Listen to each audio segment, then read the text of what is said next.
এত খারাপ হতে পারে? বিজয় সত্যবতু সিনেমা যে এতটা খারাপ হতে পারে আমার এই এস মুভিটা না দেখবার আগে বিশ্বাস হচ্ছিল না।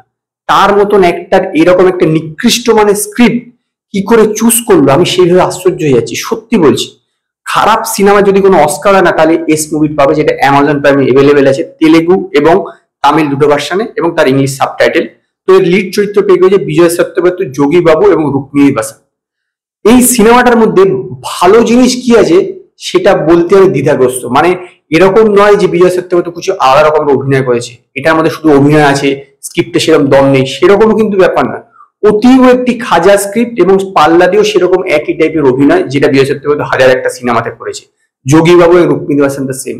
তো এর গল্প হচ্ছে থাইল্যান্ডে তো বিজয় সত্যবতী একজন ক্রিমিনাল টাইপের লোক বা চোর বলতে পারে, সে জেল থেকে ছাড়া পেয়েছে এবং তার পুরো যাবতীয় কিছু সে মিটিয়ে দিয়ে একটা নতুন পাসপোর্ট নিয়ে নিয়েছে। এবার তার সঙ্গে যোগীবাবুর দেখা হয়ে যাচ্ছে, বলতে পারেন যা বলা যেতে পারে যে যোগীবাবুর সঙ্গে সে দেখা করে নিচ্ছে এবং তাকে একটা কাজ খুঁজে দিতে বলছে। এইবার সেইখানে তার সঙ্গে হঠাৎ করে একটি মেয়ের পরিচয় হয়ে যায়, রুক্মিণী বাসান। তাকে তার ভালো লেগে যায় এবং তারপরে সে জানতে পারে যে রুক্মিণী বাসান্তের সৎ বাবা তাকে খুব টর্চার করছে এবং তার জন্য 10 লক্ষ থাইল্যান্ড ডলার দিতে হবে, তবে সে তার বাড়ি ছেড়ে যাবে। তো এই টাকা নেওয়ার জন্য এবং তাকে সেইভাবে মুক্তি পাওয়ার জন্য, এছাড়া আরেকটি মেয়েও আছে যে যোগীবাবু পছন্দ করে, তারও কিছু সমস্যা আছে, 1 লক্ষ টাকা লাগবে, সেই জন্য সে একটি ব্যাংক ডাকাতি করছে। এবং তারপরে কি হচ্ছে সেটি হচ্ছে এই সিনেমার গল্প। তো এর মধ্যে না মানে এতটুকু আপনি না সাসপেন্স পাবেন, না থ্রিল পাবেন, না অ্যাকশনটা কিছু লেভেলে একটু ভালো আছে। এই জিনিসটা শুধু একটু ভালো বলতে পারা যায় যে বিজয় সত্যবতী যেভাবে অ্যাকশন করেছে সেটা একটুখানি আমার বেটার হয়ে গেছে। কমেডিও সেরকম মাত্রায় কিছু নেই, যোগীবাবু যা কমেডি, রোমান্টিক সিন যে রুক্মিণী বাসান্তের সঙ্গে বিজয় সত্যবতী রোমান্টিক সিন যে বিশাল কিছু ভালো হয়েছে সেরকম না, কোনো কিছুই আপনার ভালো নেই। প্রথম 5 থেকে 7 মিনিট কি 10 মিনিট দেখবার পরে আপনার মনে হবে এই ভগবান ঈশ্বর আমার এবার মুক্তি দাও, আমি কোথায় যাবো।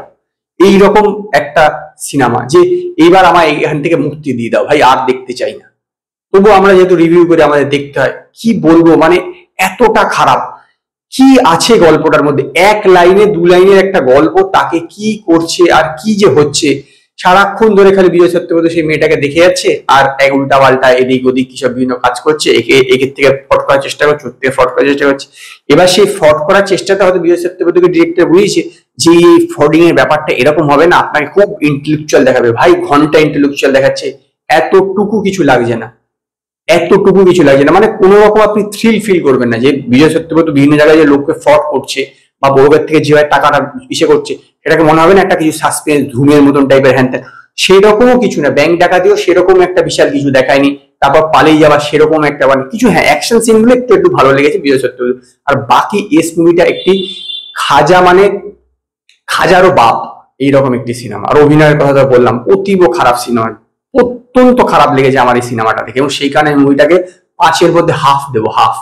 এস মুভিটাকে আমি হাফ দেবো। যদি আপনারা ভুলবশত এস মুভিটা দেখে থাকেন তো আপনারা আমায় জানাবেন আপনাদের কিরকম লেগেছে।